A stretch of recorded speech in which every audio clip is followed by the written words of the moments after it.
On a spring afternoon in 2024, an unimaginable tragedy rocked the town of Newport, Michigan. 2 children were killed and over a dozen more injured. Mixed with the community's grief was outrage towards the woman responsible. Appallingly, instead of an explanation, she offered only platitudes and excuses. Investigators were left to piece together the whole picture and to answer the question, was this a horrific accident, or was it murder? Hi there, I'm Kevin and welcome to Just Thought Lounge. Today's case has made national headlines over the past year. Death and injury at a child's birthday party is almost too nightmarish to comprehend. Making this tragedy even worse is the battle for justice that followed. Let's take a look.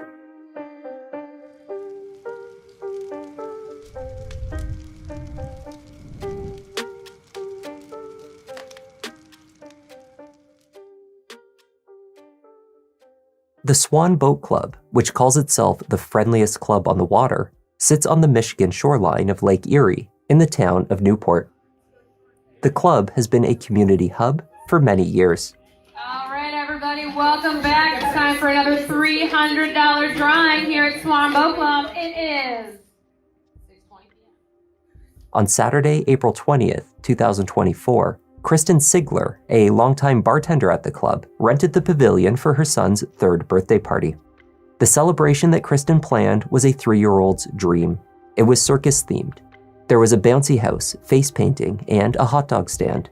Family, friends, and club members were invited, along with their children. Beginning at 1 p.m. that afternoon, over 80 people arrived, carrying cards and gifts for the birthday boy. At just before 3 p.m., the partygoers sang happy birthday. The candles were blown out, and everyone indulged in cupcakes. Then, at approximately 1 minute past 3, an SUV accelerating at 44 miles per hour barreled into the side of the building, striking more than a dozen people, sending some into the adjoining room, running over and trapping others. The vehicle came to a stop only after crashing into the far wall, 25 feet into the building. From the driver's seat emerged 66-year-old Marcella Chittister, a local resident and longtime member of the boat club. She appeared dazed and disoriented. As the dust cleared, there was confusion as partygoers scrambled to account for the whereabouts and safety of others. Some of those clearly injured were carried from the building. Others attended to where they were found. Calls to emergency services poured in. Marcella was seated in a chair in the center of the chaos, looking on as a group coordinated to lift her vehicle from the ground in order to release those trapped underneath.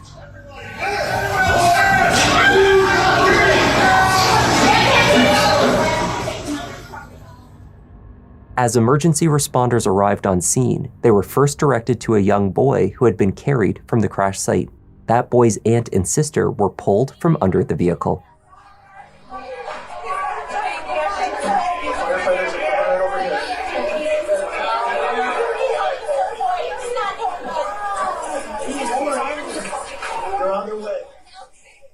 Officers were directed to Marcella, who appeared uninjured, if a bit confused.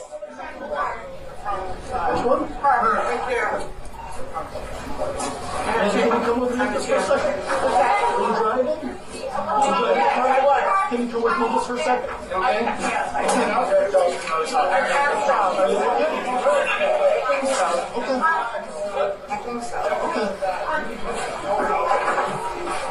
This one out here?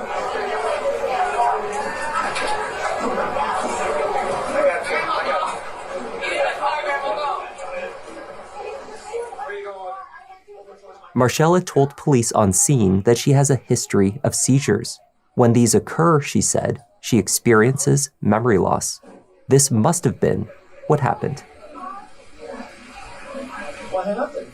I passed out. Okay.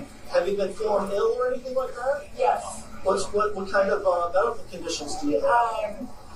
Seizures. Seizures? Okay. Going around here? No, not really. I pulled into the parking lot and I thought I was driving up to the boat club, and evidently I was driving right into the pavilion. Which direction did you drive from? I live right down the street. Okay, so you were coming from that way? Yes. This way? When you got to the parking lot, what happened? I don't remember. You don't remember? I don't remember. Okay. Do you think there's a reason you don't remember? Did something happen, or? You know what? I have these seizures, and Okay. Do you have anything where it says, like, maybe that, does your doctor permit you to drive and everything? I'm cleared to drive now, and I don't have my purse with me, but I do have a card in my purse. Okay. When's the last time you had a seizure that you know of? March. In March? Yeah. I had it at home, and then I did have one when I was in the hospital. When you're in the hospital? Okay. Do you think, is your normal behavior when you have a seizure, is it have lapses of memory? Do you, yes. That? Okay. So once you got to the parking lot, you don't remember anything? I don't. Okay. As Marcella spoke with police, numerous victims were treated, many taken to the hospital. There were a total of 15 individuals with serious injuries. Among them was Diane Medina, a member of the boat club, who was attending the party with her 3 granddaughters. The girls were not hurt in the crash. Diane, however, would undergo multiple surgeries over the following months. A 14-year-old boy was left in critical condition. He would also undergo multiple surgeries. So would Lia Stith, 18 years old at the time, who was a cousin of the birthday boy. A 12-year-old, Jaden, would spend 2 weeks in the hospital recovering from serious injuries, as would his mother, Mariah Dodds. When Mariah awoke in hospital, her sister was at her bedside, the bearer of more devastating news. The crash had killed 2 of Mariah's children, Jaden's younger siblings, 8-year-old Alanah and 5-year-old Zayn Phillips.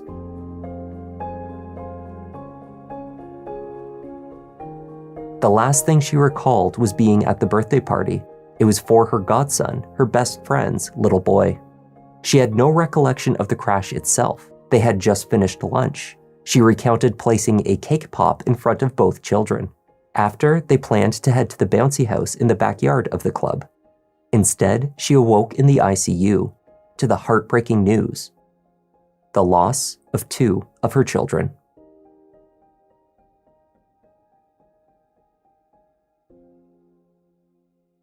66-year-old Marcella Chichester had lived in Newport, just down the gravel road from the boat club, for nearly 40 years before she drove into it. She and her husband Hugo had purchased their home in the 1980s and lived there alone. They never had any children. Marcella had a close connection to the club, having once served as its commodore, the principal officer who helps to determine the club's direction, including setting the agenda for the year. She and Hugo had even held their wedding at the venue. When she was younger, Marcella had served in the Army. After her discharge, she worked for DTE Energy Management at the nearby Fermi 2 nuclear plant as a strategic buyer. She retired 9 years prior to the crash. Since then, it seems she and Hugo had lived a quiet life in their home near the club. Marcella had not been in great health. She suffered from epileptic-type seizures in her legs that result in paralysis, and she was on prescription medications for other age-related health issues. Despite her seizures, she was licensed to drive. Over the many decades she did so, she had not once received even a parking ticket. After the crash, Marcella was ultimately brought to the hospital, where she received treatment for her injuries. She emerged in a wheelchair and with one arm in a cast. No one had informed Marcella of the details of the incident, and she appeared outwardly to be utterly unaware of the events at the boat club. Recounting the timeline of her day, she recalled having lunch with 2 friends at a local tavern called Verna's at around noon. Marcella had driven her SUV from her home directly to the club, crashing into the pavilion at 3 p.m. The party had started 2 hours earlier. Her lunch date had ended just after 12, which left roughly 2.5 hours unaccounted for. What had she been doing? Right. When you were done at Verna's, where did you go to? Went to the boat club. Straight to the boat club. Mm-hmm. Okay, so They were having a birthday party. So you woke up in the police car. Yeah. Okay. And then basically we didn't know the events after that. No, I don't recall anything prior to that at all. Okay. So that's why I'm trying to get a full account of the time. Mm-hmm. So from 12:10, we didn't go directly to the boat club. We went home. Did we go to the store? Did we go to a friend's house? What did we do during that time? I don't know. I don't know. Okay. I know that the party started at 3 o'clock, the birthday party. So I was there a little bit before that. Investigators pulled video surveillance from the boat club and surrounding area to piece together a timeline of Marcella's movements. She may not have been able to recall where she was or what she was doing, but law enforcement was already piecing it together.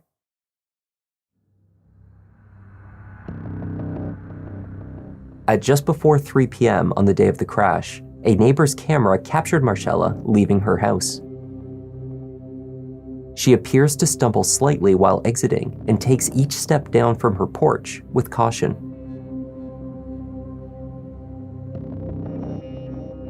The retiree proceeds down the path towards her car. The timestamp on the doorbell camera across the street was 1 hour behind real time. That camera showed that roughly 2 minutes before she would crash into the boat club, killing 2 children. Marcella reversed from her driveway, took a wide turn around the detached garage, and drove with speed directly into a neighbor's parked vehicle. The force of that crash pushed the neighbor's car backwards, damaging a fence. Marcella then arrived at the club rapidly. Data from her SUV showed that 5 seconds before impact, she was accelerating. She was moving at 29 miles per hour. 2 seconds later, her speed had increased to 32.9 miles per hour. At the time she made contact with the wall of the building, Marcella was driving at just over 44 miles per hour. Her accelerator was at 96%, which indicated her foot must have been pushing the gas pedal all the way to the floor. Marcella told investigators that she parked at the club, went into the party, dropped her card for the birthday boy into a card box, and sat at the bar until the party commenced, which she believed was at 3 p.m. Were you upset with anybody there? No. No?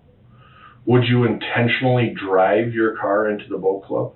No. No? No. I wouldn't be doing my job if I... No. So you didn't know anybody there at the party? Because you drove right there. Right. And you drove through the wall. Yes. So you didn't put a card in the card box. There might have been a card box on the bar. You didn't go to the bar. I did go inside the boat club. Before what I thought the party was starting at 3 o'clock. Well, what Sergeant Hooper is saying here is that we got the video, like we said, you didn't park and go in and then go back to your car and then drive into the building. Okay, you come down from where your house is, going very fast, and you just drove right into the building. See, I don't remember any of that. Okay. Investigators grew frustrated in their attempts to acquire useful insights from Marcella. She was either subconsciously filling in gaps in her memory with false recollections, or she was intentionally lying. Eventually, she was told what the consequences were of her actions. You probably are the most hated person in the United States. Why is that? You drove your car into a kid's birthday party and killed 2 kids. Oh, no. And many more are at the hospital in critical condition right now. Oh, no. Adults as well. I'm looking for the truth, Marcella. The truth needs to come out. Because you are the most hated person in the whole United States right now. I guarantee, this is national news. You are the most, so you need to change that narrative right here. You need to change it. There's only one way you can change it, and that's by telling the truth. I've been doing this for a long time. I've sat across the table from killers before, like really, really bad killers. You're not that person. And I don't remember. Honestly, I do not remember. I would think I would remember something like that. Well, you're not being truthful about how much you drank. You're not. Only minutes earlier in the interview room, Marcella admitted to having only a single glass of wine with her lunch that day. Indeed, the receipt obtained from the tavern, as well as the recollection of the bartender who served her, confirmed this fact. She had ordered 1 glass of wine alongside a bowl of chili. It was her assertion that alcohol could aggravate her seizures, which is why she claimed to have primarily moved on to drinking alcohol-free wine. Investigators did not believe that was the whole story. Officers at the scene of the crash had attempted to perform 2 field sobriety tests. The first, following horizontal movement with her eyes, failed as she was unable to focus. The second, counting backwards from 100, failed as well when she stumbled after number 90 and began to confuse the order. Okay. Now, again, these hard questions, Marcella. How often do you drink? I was drinking quite a bit there, but I've kind of switched over and I'm doing a free now, more so because of the... What's a free? It's alcohol-free. Alcohol-free Cabernet. Alcohol-free Cabernet? Mm-hmm. Okay. It's like a, I guess it was like a O'Doul's of wine. Yeah. Okay. Marcella's insistence that she had consumed only a single glass of wine prior to the crash was contradicted by her own statements. At the scene, she admitted to officers that she had been drinking and that she did not feel fit to drive. Have you been drinking at all today? A little bit, yes. Okay. When's the last time you had something to drink? Probably like a half hour ago. Half an hour ago? What do you drink? Wine. Wine? Okay. On a scale of 0 to 10, 0 being like you're stone cold sober, you can drive perfectly, 10 being you're passed out drunk, where do you think you're at right now? 7. A 7? Okay. Do you think you're okay to drive? I wouldn't want to drive. You would let you drive? No. 1 hour following this interview on scene, a blood sample was taken. An officer from the Monroe County Sheriff's Office was tasked with driving the sample directly to the Michigan State Crime Lab and handing it over to forensic experts there, which the officer did.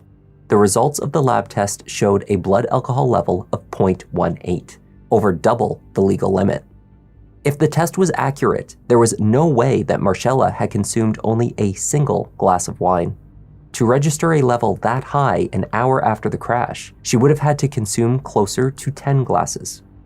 The test further showed the presence of the seizure and pain medication gabapentin, a central nervous system depressant. Mixing alcohol and this medication could exacerbate the effects of both. Marcella Chidester was arrested and charged with multiple counts, including second-degree murder for the deaths of Alanah and Zayn Phillips. She was also charged with 2 counts of operating while intoxicated causing death, and 5 counts of operating while intoxicated causing serious injury. Her defense team asserted that the blood alcohol test result was inaccurate, that there were mistakes made in the blood draw at the hospital, that the sample was improperly transported to the lab, and there were further errors in the testing. The crash was an accident, they said, a tragic one that occurred as a result of a seizure. She pleaded not guilty. To the outrage of the community and her many victims, Marcella was released on bond, awaiting trial. Wanted to just let people know, that I'm so very, very disturbed about the situation, and I don't remember what happened. I can only say that I've been praying for everyone that's been injured. I would never, ever do anything intentional. Never. I mean, that's just not me.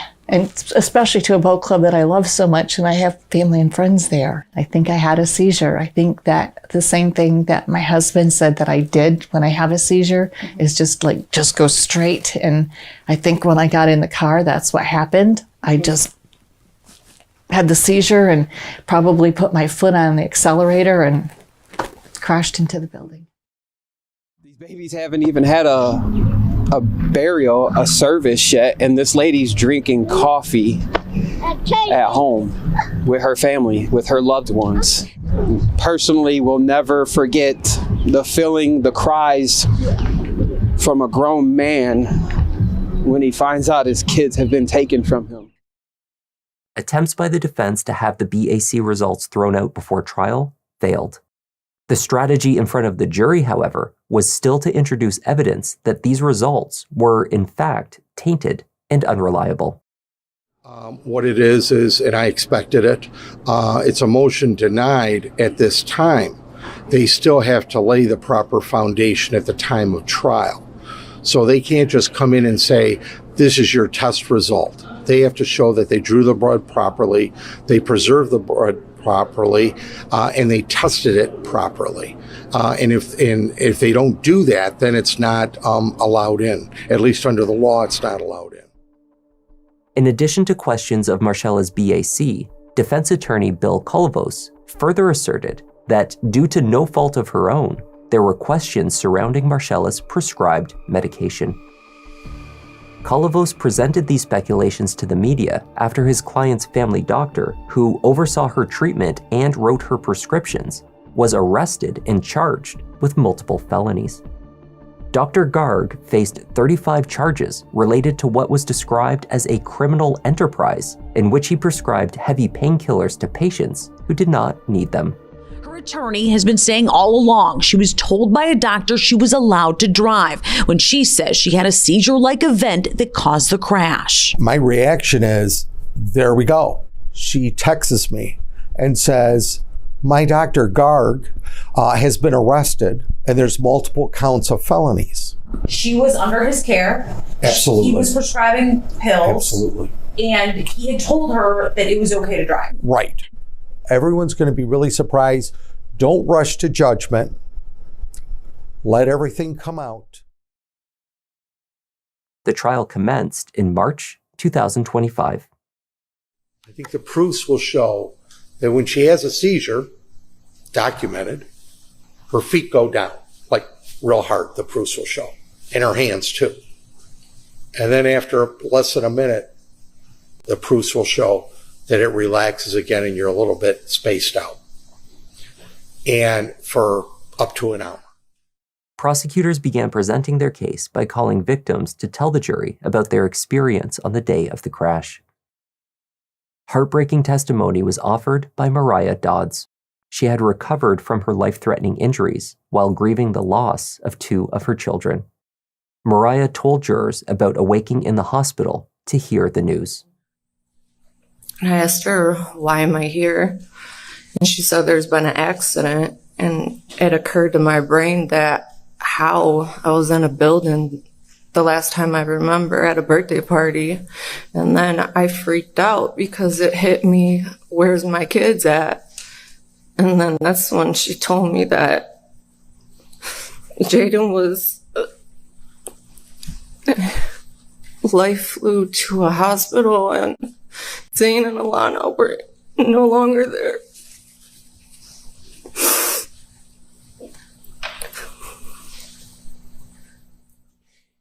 Defense attorney Kolovos stood to cross-examine Mariah, only to tear up, speak of the loss of his own son, and offer his condolences. I'm very sorry.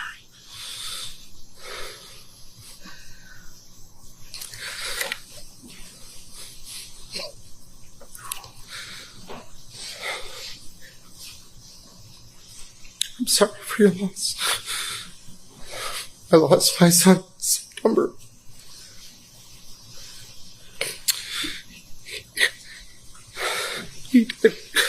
He died peacefully at home. He was older.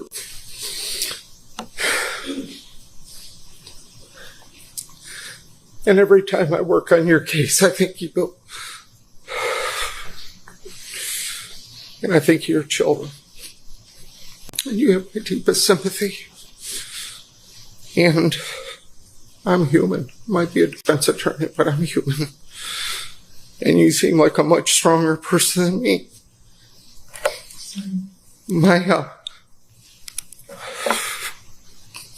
My prayers are with you and your family.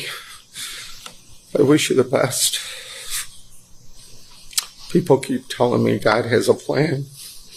I guess that's what we got to do. So I just wanted to come out of uniform for a minute and tell you, true heartfelt, that I feel very bad for you and your family. It's a club you don't want to belong to. And I don't have any questions for you. You've gone through enough in life. But Judge, people appreciate I'm done. I'm done. Okay, thank you very much.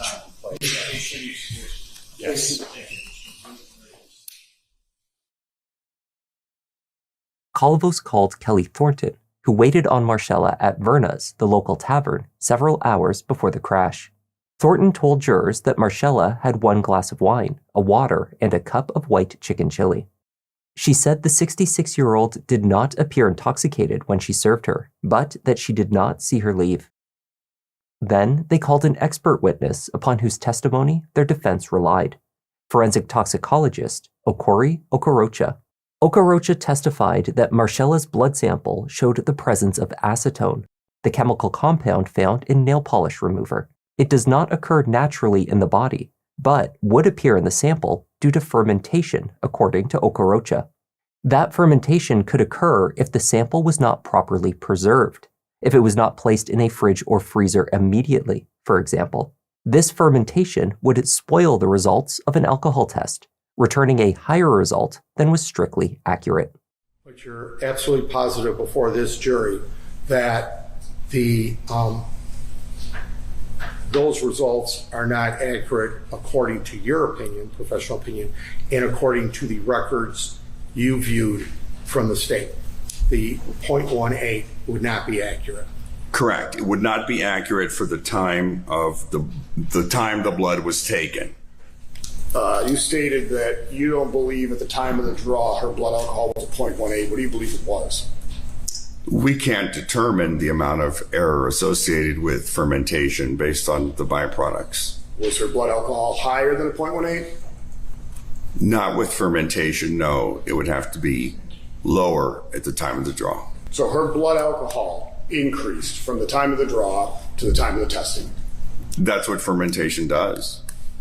How much do you believe she had to drink based on the testing results that you've looked at? I cannot tell because of the unreliability of the testing. The prosecution countered the assertion that the BAC was inaccurate with multiple witnesses from the Michigan State Police's lab. They also called Samantha Beecham, who supervises the toxicology lab.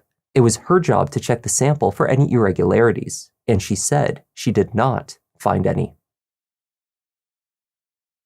There was one more glaring issue with the defense's theory. They had no direct evidence that Marcella had actually experienced a seizure at the time of the crash. There was a wealth of evidence, however, that she had been drinking wine all day. The prosecution called a local store clerk to the stand who testified to selling Marcella 1 full-size bottle of red wine and 4 smaller bottles of Pinot Grigio at 9:01 a.m., just 1 minute after the store opened on the morning of the crash. These bottles were not alcohol-free. When police searched the Chidester house, they found a garbage bin full of corresponding empty bottles. They only found empty bottles of wine in the house. They also found a camera. Internal footage from the Chidester home showed Marcella returning from the store and carrying in her hand what appeared to be one of the smaller 187 milliliter bottles of wine at 9:24 a.m. The kitchen camera has a timestamp 1 hour earlier than real time. At 10:30 a.m., she carried an empty bottle back into the kitchen. A small bottle is visible again in her hand at 10:45. By 12:35, she is captured returning from her lunch at Verna's. It was undisputed that she had consumed another glass of wine while she was there. At 2:10 that afternoon, the camera now captured her carrying a large glass of red. Roughly 20 minutes later, she wandered in to refill that glass. The bottle, presumably the one purchased that morning, is visible on the edge of the screen sitting on the kitchen countertop. That last glass was refilled less than a half an hour before she chose to get behind the wheel of her SUV, back into her neighbor's vehicle, and then drive 44 miles per hour into a child's birthday party.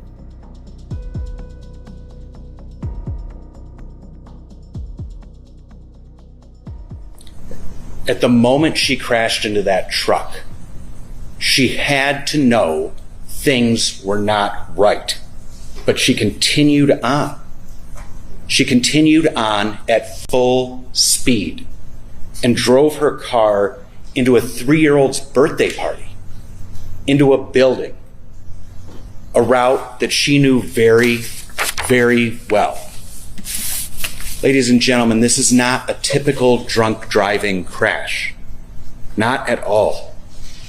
She didn't cross a center line and strike oncoming traffic. She didn't misjudge a red light and rear end someone. At almost 45 miles an hour, she drove through the wall of a building that she had been to countless times. That's what makes this worse than OWI causing death alone. She drove her car into an occupied building knowing she was unfit to operate a vehicle. And if she didn't know she was unfit to drive when she got behind the wheel, she knew it after she hit her neighbor's truck. The jury returned with their verdict after less than 2 hours. We, the jury, find as follows. Count 1, guilty of murder in the second degree of Alanah Grace Phillips. Count 2, guilty of murder in the second degree of Zayn Isaac Phillips. Count 3, guilty of operating while intoxicated or operating while visibly impaired causing the death of Alanah Grace Phillips. Count 4, guilty of operating while intoxicated or operating while visibly impaired causing the death of Zayn Isaac Phillips. Marcella was found guilty on all counts. Guilty of operating while intoxicated or operating while visibly impaired causing serious impairment of a body function to Mariah Lynn Dodds.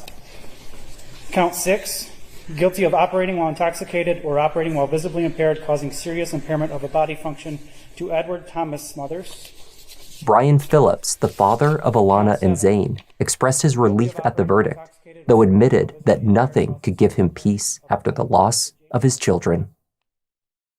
Do you feel with this verdict you're able to have some type of peace? After I leave here, I'm going to their gravesite and let them know how today went. I will never get peace. I never will find peace with this, but I'm glad that the verdict came back on all counts. I am happy with that verdict. 1 month later, Marcella was to receive her sentence from Judge Daniel White. In an unusual move, during the period of time between the verdict and the sentencing hearing, Marcella fired her attorney. According to Bill Kolovos, he planned to handle the appeal and was surprised to learn upon arriving at the county jail to see his client that he had been dismissed. At the hearing, the new defense counsel made it clear that he did not support the methods employed by his predecessor. Before I get into what I wanted to talk about in my sentencing memorandum, I wish I would have been here. I wish I would have been here a long time ago in this case. I, like many of our community, colleagues of ours, was first found out about this case from the media, from watching the news. And from what I saw, I was disgusted. I can't speak to why former counsel would go on the news and invite this type of scrutiny into this case when clearly people were grieving. But I thought it was disgusting. I truly do. It does not change what happened. Victims from the crash offered impact statements to the court. Remembering their smiles, their touch, their sense, I'm telling you, you're the best mom ever. Their fun personalities. Remembering the way their heartbeats felt when they were scared. Remembering the silly voices they would do and nurturing them when they were sick or hurt or just cuddling them. because that's what made me feel alive.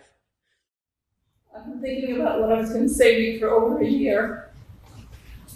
It was a terrible, terrible tragedy. I can't help it. Say I'm so very, very sorry for the loss of your children. I pray for them every day. And I really ask that their Father would also forgive me, as well as the people that were injured. I never meant to harm those children or everyone that was involved in the accident. And the only thing that I can say is, I'm so very sorry. And I never, ever meant to come across as not being sorrowful. In his sentencing statements to the court, Judge White considered that throughout the case, Marcella had continued to assert that she had only consumed a single glass of wine that day. She refused to be placed in treatment for alcohol addiction, as she did not believe she was an alcoholic, a fact disputed by the community that knew her for years.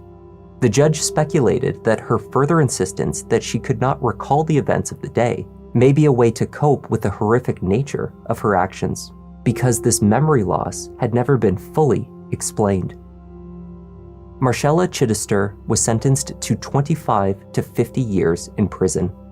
At the age of 67 and with her existing health issues, it is tantamount to a life sentence. Marcella's family doctor, Dr. Garg, did not testify at her trial. Kolovos had hoped that the doctor would admit to gross negligence on the stand for not suspending Marcella's license after her last seizure-like episode. It seems the doctor did not wish to incriminate himself while he stood accused of 35 felonies. Kolovos, although no longer handling her appeal, has stated that he firmly believes her conviction will be overturned and that she will receive a new trial.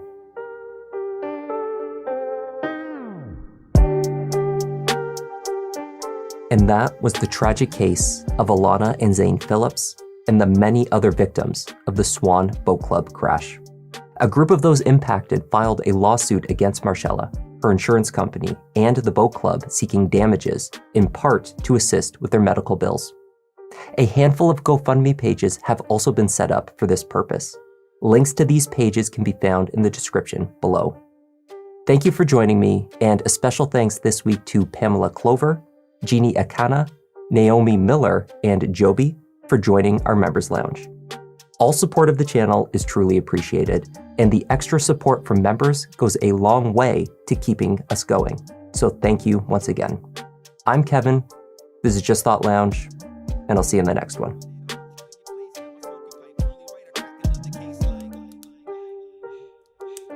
I need that feeling that you brought. Who learned the lesson that you taught? To make a killing's what they saw. Found out the lounge just what you thought.